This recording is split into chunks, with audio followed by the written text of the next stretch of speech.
I would like to start with historical critical exegesis because we already discussed it. That's a major topic, and so my idea is to take on one form of historical critical exegesis, which is form criticism. Yeah, form critique, which has established place, and authors such as Hermann Gunkel claimed that for the comprehension of a biblical text, it is important to recognize forms. So what he means by this is short fixed phrases like formulas, which have to be understood out of a linguistic context which is larger than the immediate textual close context. So an important aspect of form criticism and its emphasis on linguistic analysis is the determination of the text genre as a kind of supra-individual linguistic pattern recurring in different biblical texts. So the genre as a language reality is determined by historical sociological factors. I think this is his major insight. So Gunkel states, and here I quote, "Whoever wants to understand the genre must make the whole situation clear to himself each time and ask, who is it who is speaking? Who are the listeners? What mood dominates the situation? What effect is being sought?" Quote end. So these questions point to the so-called Sitz im Leben, the seat in life, that shapes the genre of a text. So in this talk, I will do something which shares some intuitions with traditional form criticism, namely that the content of a biblical text cannot be adequately understood in isolation from its form, which indicates what function or aim the text has, that is, what effect it intends to produce in listeners or readers. However, I will proceed in a manner which is very different from the way traditional form criticism proceeds, because I will not do a linguistic analysis. Rather, my suggestion is that we can discover something very exciting, at least in my opinion, about biblical narratives such as Luke 25, verses 13 to 33. Yeah, not Leviticus exactly. If we understand them in the light of recent findings of so-called narrative trauma therapy. So recent narrative trauma therapy had discovered that the telling of stories which meet certain criteria, there we have the criteria, yeah, has an empirically measurable effect on people who suffer from post-traumatic stress disorder. So I will claim that recent research on trauma therapy helps us to understand better what biblical narratives do and why they cannot be reduced to propositional knowledge. Biblical narratives such as Luke 25 heal their readers or listeners through their form. That's my main claim. This means that the narrative form or order of the narrative cannot be reduced to the content it narrates. So a content which can be expressed as a set of propositions. Because the content alone lacks the causal powers the narrative form gives to the whole story. So there comes in a little bit of my Aristotelian hylomorphic metaphysics. So I'm just beginning to think about it, what it would mean to apply a more hylomorphic metaphysics to this kind of narrative research. What a narrative is an artificial form we produce and impose on a matter or whatever, yeah. So I begin with, and I hope, well, I wasn't sure how much knowledge you have on these issues, so my idea is just to bring you up to speed on two related issues, namely generally trauma therapy and then narrative trauma therapy, and then to apply it to a biblical narrative where I hope it gets maybe more interesting for you, but I think I need these steps to make sure that you follow on the last step. So let's begin with the recent research on trauma in general, and I would say there is a kind of neurobiological turn in the research. So let's start with a definition of trauma.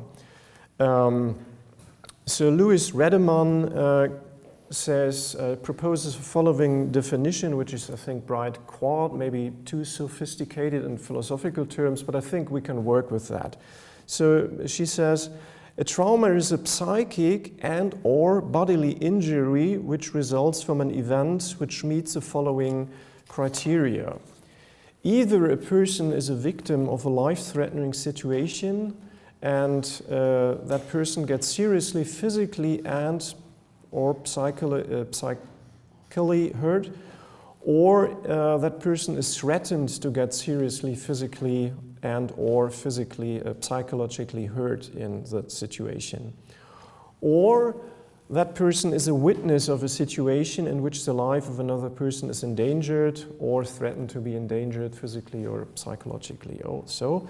And that person's which is directly hurt or threatened to be hurt, that person's reaction to that event involves intense feelings of fear, powerlessness, helplessness, or horror. So typical examples of events which fulfill these criteria are natural catastrophes, war, displacement, torture, but also medical interventions, birth, accidents, the loss of close and loved persons, and violence in general in all its forms. So, and then an important point which already was mentioned by Sean, traumatization can also occur through witnessing such an event or to being exposed to people who have been traumatized by such an event. So this is called secondary traumatization or a second generation traumatization. A typical example for such kind of secondary traumatization is, for example, a police officer is traumatized by the traumatic effects an accident had on a victim, or a child is traumatized by the traumatic effects of a displacement, or just as we saw yesterday, or a child which is secondary traumatized by the Holocaust, where his parents survived the Holocaust and had this traumatic experiences. So this can be transmitted from person to person horizontally, but also vertically in history. So that means that traumatic experience is somehow transitive or contagious, you can say. That means they can be transmitted from person to person and even over generations in time, and that's something very interesting. Research is going on so that it also not only by psychic or relational effects, but also by somatic and genetic expressions. So they discovered genetic mechanisms how this takes place. So basically, to cut a long story short, it's by that certain genes are not activated due to experiences the parents make, so that certain genes are not activated, or some information is transmitted that the genes are not activated in the successors, in the heirs, in the second generation. This is something very exciting which is going on, where you discover some kind of bodily link or mechanism how this takes place. So what effects has a trauma, or what happens if traumatization occurs? So a traumatic event causes extreme stress in a human person and alerts bodily and psychically reactions to secure that person's survival. So three typical kinds of reactions or impulses are fight, flee, and freeze. So and these reactions are adjustments of body and mind to a situation of sudden and extreme danger which aim to secure survival. Now, what is exactly the problem? So it's not the trauma itself, but the insufficient processing of the traumatic experience. That is the real problem. So it is not the wound which is the problem, but the insufficient healing of the wound. And to understand and explain why some traumata or wounds heal and others not, recent trauma therapy relies heavily on neuroscience and its understanding of the functioning of the brain. So one could speak, I think, really of a neurobiological turn in trauma research. So what happens in the brain? So the brain, it's important to see, it's not a static entity, but the brain's central nervous system adjusts itself to the experiences a human being makes. That is, to the way a human being interacts with his environment.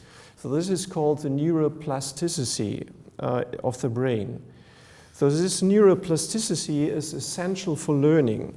A central role in learning or the acquiring of new knowledge plays the hippocampus. So the hippocampus itself has only short-term memory And to save newly acquired knowledge, the new information must be transferred to the cerebral cortex, which is responsible for the long-term memory.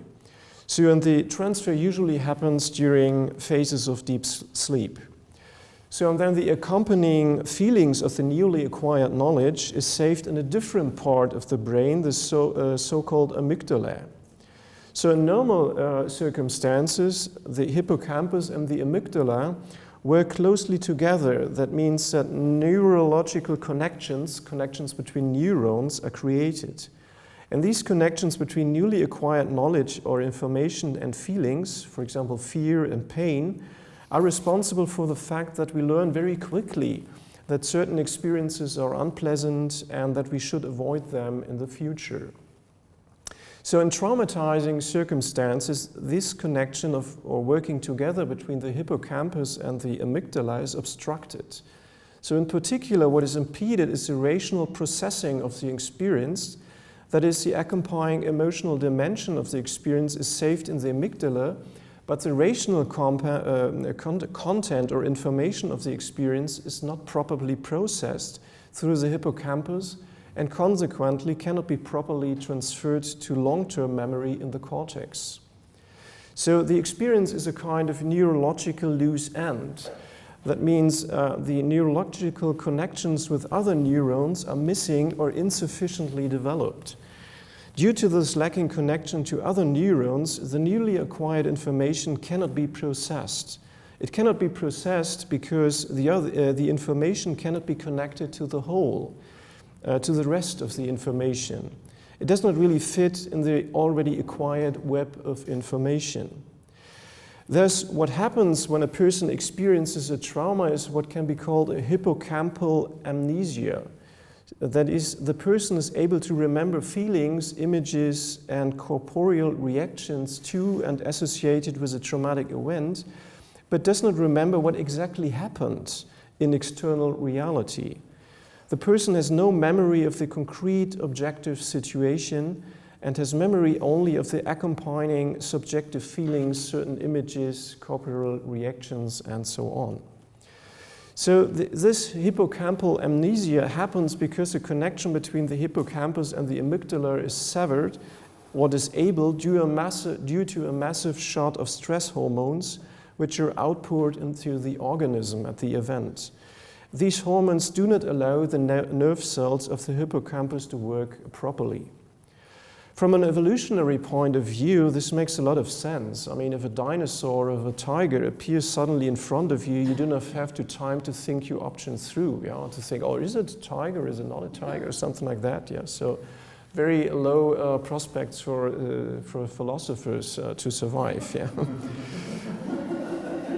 So rather, you have to react very quickly with an animal instinct, to increase your chances to survival. And this evolutionarily, this is fight, flee, or freeze, So this is a tree-Yun brain theory. So what happens if, so that you have three brains, you should see it on the slide, So that you have a kind of lizard brain, which is responsible for, it's an autopilot, which is the brain stem, which is not, just tells you fight or flight, very quickly. And then you have the mammal brain, which is the limbic system, which is responsible for emotions, memory, habits. This is where decisions basically take place. And then the last step is the human brain, which is the neocortex. There you have language, abstract thought, imagination, consciousness. There is where reasons and rationalization takes place. So basically what takes over in such a reaction when a tiger appears for you, it's the the most ancient part of the brain, which is responsible for autopilot. So don't think, don't feel, don't feel or think, just fight, flee, freeze, to survive. So what happens is that the lizard brain takes over and acts, and the mammal brain still registers emotions, but the human brain part is so-called deactivated, and the connection between the human and the mammal human and mammal brain parts is obstructed and does not function properly. And this is a good thing, because if it would work properly, we were stuck in kinds of reflections and so on, got eaten. Yeah? So, to sum up, to process a trauma, a traumatized person needs to connect the new traumatic experience to the rest of his memories, informations, and web of beliefs. So literally, neurological connections must be created which integrate the neurological loose end to the whole. So, for example, connections between the answers to the following questions must be established. What happened? What have I felt? What have I thought? And how have I reacted? So what happens in PTSD is that these questions are not answered and or that the answers to these questions are insufficiently connected. This causes traumatic stress, which is a typical symptom of a traumatization. The integration of the new experience does not work. The intrusive images and feelings which accompany the traumatic events repeat themselves over and over again, together with the respective bodily reactions. To sum up, traumata do not heal in the case that emotional memory, so-called hot memory, impedes that autobiographical memory, so-called cold memory, to work properly on the long run. That is, in cases of hippocampal amnesia, it cannot be overcome. That's when traumata do not heal. So hot memory, consisting in intrusive feelings, images, and bodily reactions, simply coexists together with a lack of cold memory, that is, lack of memory about the concrete external situations and what that situation took place. So, and traumata are processed and healed through the reconnection of hot and cold memory, which at the neurological level happens through the creation of relations between neurons. These new relations allow the new traumatic experience to be integrated into the whole of old information, that is, the conception of the self of the traumatized person. So a healed person can say and display the following attitude towards a traumatizing event. It is over. I have survived. So the process of healing can be understood and characterized maybe with the Augustinian slogan or idea from fragmentation of the self to integration. So that's what's happening when healing occurs. So now some words, that's the stuff on trauma research in general. Now a bit more focus on the research on narrative therapies and trauma therapy. So narratives and narratives methods are used in the prevention and healing of PTSD, and there is very good empirical evidence, therefore, that it works to use these narrative methods. So, for example, what I learned in my formation was that as a first responder to an accident, it's very good to ask the person who was injured or involved in the accident, what did you have for breakfast? So first you might think, well, that's a crazy, stupid question. But the idea is, from a neurological point of view, asking these questions makes a lot of sense, because in this situation, a traumatized person is often unable to remember exactly what happened in the situation due to the reasons given above. Yeah? So the stress hormones, obstruction of the connection between hippocampus and amygdala, hippocampal amnesia. So, however, that person can still remember what happened before the accident. Yeah? So, and this remembering shortly after the traumatizing event disposes the brain to create easier neurological connections to the isolated and disconnected traumatic or hot memory. So that's the idea behind this asking of the seemingly stupid and unintelligible question. So, and there is indeed empirical evidence that people who are asked such kind of questions by first responders have better chances to process their traumatic experience and to prevent the development of PTSD or traumatic stress than persons who are not asked that kind of questions. So the narrative aspect of this kind of first responder method is that a person is helped to integrate the narrative experience in a coherent narrative of her life by way of putting order into what has been disordered through the traumatic event. Okay, so let's go to the structure of the therapeutic narrative. So a first thing to notice is that a therapeutic narrative is not simply a retelling of the traumatic event. Rather, a therapeutic narrative is a fictional story which uses elements of the traumatic experience of the victim to which the story is told. So a real story of suffering is transformed into a fictional story which deals with suffering, but which emphasizes the resources and goodness of the suffering protagonist and ends happily. So a therapeutic narrative has three thematical parts or phases. So first part is stabilization, second is confrontation, and the last one is integration. So stabilization means the story usually begins with an eye stabilizing imaginative technique, such as imagination and creation of a safe inner space. And this inner safe space should be imagined as a real or a fictional place, which the traumatized person connects with feelings such as security, safety, joy, peace, and so on. So the traumatized person is guided by the story to use imaginative means that activate actual and potential resources of that person. And the aim and the idea behind that part is only with the focus on the positive resources of the patient, the powers of the patients are activated which are needed to confront negative experiences such as old and trauma-associated neural connections can be overwritten by new correcting experiences. So this part thematizes the pre-traumatic time and pictures it as a good and resourceful time. And so the second part, the confrontation part, there the person is confronted with a traumatic experience, but more in an indirect, smooth and disguised way. So the protagonist is not the traumatized person herself, but a fictional person who is sufficiently similar, but also sufficiently dissimilar to the traumatized person, such that a protective distance is possible. That's not me, but someone like me. Yeah, I can sympathize with that person. And the fictional story is construed with elements of the real traumatic situation. And so the fictional story thematizes some negative cognitive self-beliefs, Selbstüberzeugungen. I don't know if there's a good English expression, so something like self-beliefs, such as, I'm not worthy, I cannot, I'm not strong enough, and substitutes them with positive ones, so that the protagonist feels strong and acts accordingly.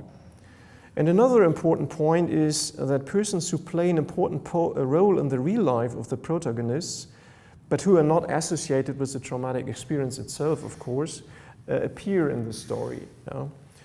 So in this part, traumatic events are thematized in concrete terms and in their correct order in time. This is also important.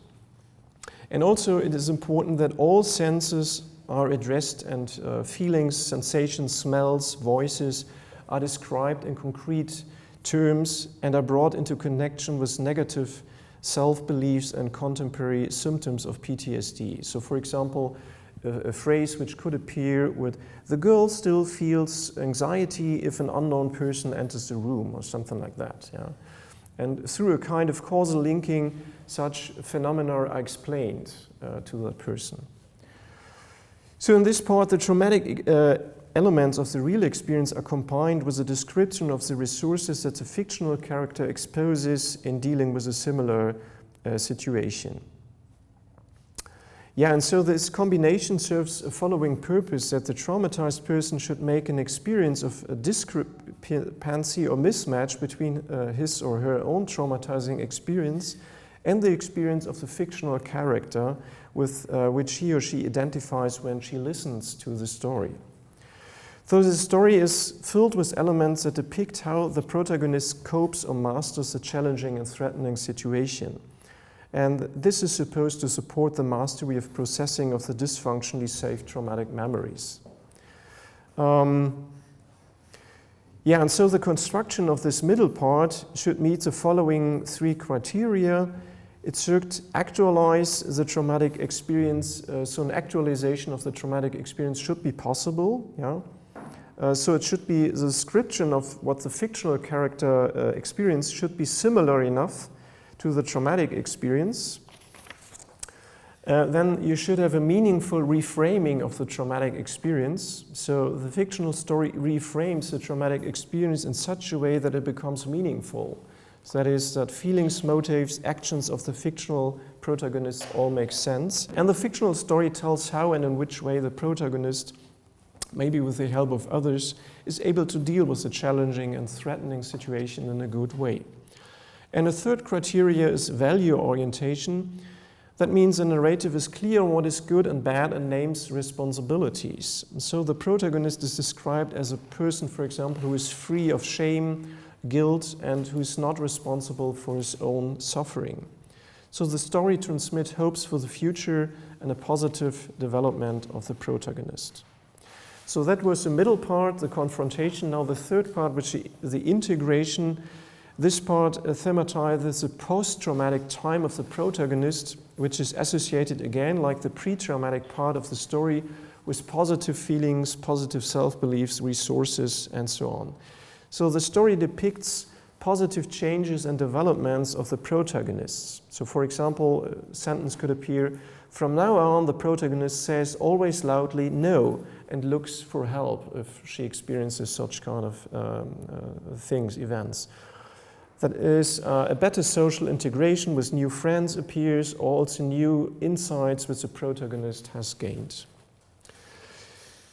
So now I briefly summarize some, you can find it more detailed on, or you can send it to you. Because of time, I rather quickly skip about it. General criteria for this construction of the whole narrative. So does the narrative help the traumatized person to develop a coherent and integrated self through the following aspects? So it's intelligibility, it's self-efficacy, meaningfulness and worthiness, development, change and growth. Then another criteria is a focus on core emotions of the traumatized experience. So you say, for example, if the traumatized experience is an experience of violence, the fictional story should thematize and focus on feelings such as powerlessness and helplessness. Yeah? Or if you have an experience of loss, you should focus maybe on grief, on anger. And then it should include the body, so bodily elements or senses in the story. Fourth, the story should be narrated from a safe here and now. So in the fictional story, the protagonist should be safe and the challenging situation should be overcome. And the story is told like a flashback, like looking back to the events. And also what's very helpful, fifth, is the introduction of helping characters. So this type of character in the story can console, calm, offer protection, and also suggest solutions to the problematic situation. Okay, so with that on the background on trauma in general and traumatic trauma experience, I would like to apply that now to a Christian narrative of Luke 24, which is the story of Emmaus. Yeah, maybe you know that story. So basically, I won't read the whole story now. So basically, the story is after the crucifixion. Some of the disciples flee Jerusalem, they're devastated, and they're talking on their way on what happened. And then Jesus, but he doesn't reveal himself as Jesus, just a stranger, joins with the two disciples. And he says, well, what are you talking about? And they say, well, don't you know, have you heard about these terrible events? And he explains them, looking to the scriptures, hasn't that all had to happen? And look at it. And so, then they come to Emmaus, a village a little bit isolated from, or not far away from Jerusalem. And they have breaking the bread with him. They invite him to stay. And then he suddenly disappears, and they recognize, okay, this was Jesus, and they go back to the disciples in Jerusalem and tell them the good news, we have seen the Lord, and so on. Yeah, that's basically the story. And what I'm trying to do, and what you can maybe see later on the slides and so on, or do for yourself, I think this general criteria for the construction of the therapeutic narrative are met by this story. So for example, if we have the first criteria, does the narrative help the traumatized person to develop a coherent and integrated self through the following aspects? So intelligibility. I think the story is a story about persons who experience that a traumatizing episode in their lives, which has fragmented their selves and disrupted their social relations, is integrated into their whole life story. They are able to make sense of Jesus' suffering. So the disciples are depicted as persons who cope with what troubles them. So there is also traumatic growth, I think, in the story. And there is also self-efficiency, meaningfulness, worthiness, development, change, and growth thematized. So they overcome their anxiety, their grief, and become messengers who spread the good news. The second criteria, the focus on the core emotions of the traumatizing experiences. I think the traumatizing experience of the disciples is really an experience of violence and loss. So there is disappointment or disillusion is thematized. You have that in verse 21. But we were hoping that he would be the one to redeem Israel. And besides all of this, it is now the third day since this took place. And I think other emotions are not explicitly mentioned, but I think they can easily filled in by the listener or the reader. So there's a blank spot. And there's also inclusion of the body or bodily elements or the senses in the story. You have that in 30, 31, 32. So you have eating, yeah? Celebrating a ritual, reconnecting with the pre-traumatic experience of having meals together with Jesus. The eyes were opened, they vanished from their sight. Their hearts were burning, so there's some kind of bodily reaction. And fourth, the story is narrated from here, safe here and now, because the disciples are safe. They have left the place where the traumatic experience occurred. They are together. Emmaus is depicted as a safe place. And the terrible events in Jerusalem are told as a kind of flashback. And you have, of course, the introduction of helping characters. The most obvious one is Jesus, but also I think the friend of Cleopas, which is not named. It's also an interesting point. Yeah, so it's like a blank slate where you can fill in other helping characters. And now the structure of the narrative, I think you can also find it in the narrative. You have a stabilization part, which is verses 13 and 14. So the disciples are presented as resourceful and active. They're going away from Jerusalem, that is the place where the traumatized events took place. They converse and debate about what happened. They have each other, and they're on the way, and this way or journey seems to be safe. They're not on guard. They accept the company of a stranger who joins them. You know? So if they were on guard, so I think they would have rejected out of anxiety. And then I think the big part is, of course, the confrontation part where the exchange with Jesus takes place. And the disciples did not recognize Jesus as that means a protective distance is possible. Jesus, as a person who is associated with a traumatic experience, appears not immediately. So the traumatic events are thematized by Jesus in concrete terms and their correct order of time. So Jesus interprets the scriptures and reframes the traumatic experience. That is, he shows them how they can see what they have experienced in a new, meaningful light. He helps them to make sense of the events they witnessed in Jerusalem. Jesus transmits them hope for the future, and the disciples develop in a positive way. And the last part is the integration, and this is, I think, at the end of the story in verses 33 to 35. So the disciples recognize Jesus but do not need him any longer. They are full of positive feelings and resources. They have faith and hope instead of hopelessness. They return to Jerusalem and recount joyfully what they had experienced. So they renew their fractured social relations with other disciples. They have gained important new insight about how to overcome a traumatic situation. So the interpretation of the scriptures, what they have learned is the interpretation of the scriptures has to be taken place in community, and in light of the resurrection, the resurrected. So Christ joins or is present if one or two are gathered in his name. And also what they've learned, what Thomas, you pointed out, I think what the story wants to transmit, where to find Jesus. So it's in the community, it's in the literatures, in the rituals, which reconnect with the pre-traumatic events. This is where you can find Jesus and where Jesus is present here and now. So, and it's like a meta, from a meta perspective. I think it's very interesting that we have here in a story about storytelling, about how to construct a story which can be applied to each new historic situation of persecution, of suffering. It gives you a kind of manual, an instruction manual, how to construct, how to reconnect, how to make that kind of healing experience. So given the story meets the criteria of the therapeutic narrative, the fact that listening to such a story can heal, help, and transform the listener can be explained in the same way as the therapeutic effectiveness of the therapeutic narrative is explained, namely in neurological terms.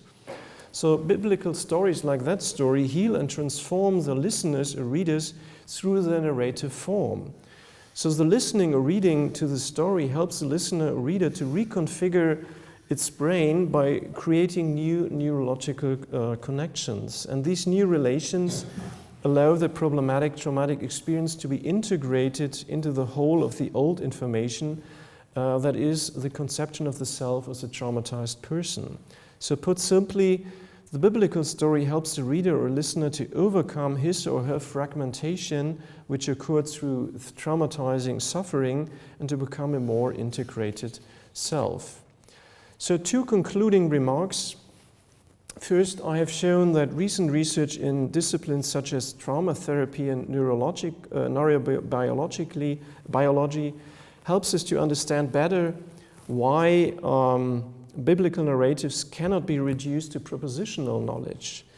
Biblical narratives heal their readers or listeners through their form. This means that the narrative form or order of a narrative cannot be reduced to the content it narrates, a content which can be expressed as a set of propositions, because the content alone lacks the causal powers the narrative form gives to the whole story. So there may be, again, the hylomorphic metaphysics could come in, or it could be elaborated, how this really works. Second conclusion, if the general thrust of my argument is sound, I think it sheds further light on the question of why the meditation or contemplation of biblical texts is in general more effective in transforming people into believers than just the reading or listening to biblical texts. So for example, in my tradition, the Jesuit tradition, so in the so-called spiritual exercises of St. Ignatius, the reader is invited to imagine biblical scenes as vivid as possible. So the exercising person is asked to use all her senses to identify with a person in the story, to consider the story with rational means, and to apply it to his or her situation. And I think what is happening in such a process is not only that the person becomes mentally new structured and morally reformed, but that the meditating person through its techniques, so that the meditating person's brain is reconfigured, that is, that the person's soul and body are transformed. So, and this is my conclusion, so I think St. Paul had it right from the start, and we know better now why. Faith comes by hearing. Thank you very much.